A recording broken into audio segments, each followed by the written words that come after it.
Okay, yeah, today, day three, was quite an adventure.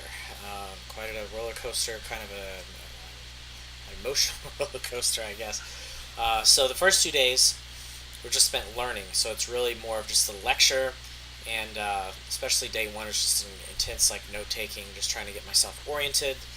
Here's the vocabulary, here's the kind of shapes that we're looking for, here's the criterion for things that are going to fit with our style of trading, and here's what the interface looks like and whatnot. Today it was like, okay, get in there and make some trades. So it was all about, we loaded up some stocks, we ran it through the criterion. There's like seven of them. We figured out, took some things off the board. So you just load up a bunch of things, a bunch of stocks. You figure out, okay, these don't even fit the criteria, so we just let those go. So that was a learning experience, just like trying to figure out what to look, where to look on the screen, and what kind of calculations I need to make, and just just get that general orientation thing going on. And then we start cycling through and just looking for we start at about four candles and we figure out what's doing what, um, and do we see potential for a trade to meet our criterion and whatnot. So um, we made some trades together. It was sometimes frantic for me because you can tell I'm pretty laid back, and I'm more West Coast and kind of Southern, just kind of laid back, and he's East Coast, so he's like, go now, like 200 trades, like put them on right this second. I'm like, ah, so I'd click buttons, and it just makes you nervous, and then I'd order the wrong thing, or I was supposed to be buying, and then I'd sell, and so I ended up with another 500 shares here, another 500 there.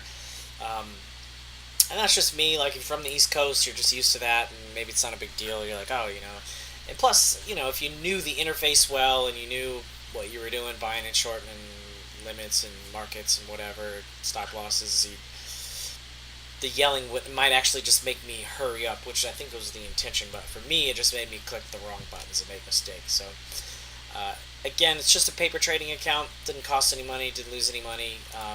Helps me just develop my tolerance for that type of thing, I guess, and help me. You don't learn anything by doing it right. You learn by making mistakes. So that was pretty. That was pretty fun. That was kind of the frantic part of the day. But outside of that, yeah, I got my first real kind of chance at riding the bike, as it were. This looks like a pretty cup and handle, by the way. This thing here. So, uh, really fun day. A little nerve wracking, and I think that's just part of the learning curve of starting to do things. So, still pretty excited about it, and the P&L for today is I'm up 400 some dollars. So not the worst day. Happy to take profits, and even if they're just paper profits, but it's more about developing the right habit. So I'm excited to do that. So I hope this is useful, and we'll see what happens tomorrow. Good times.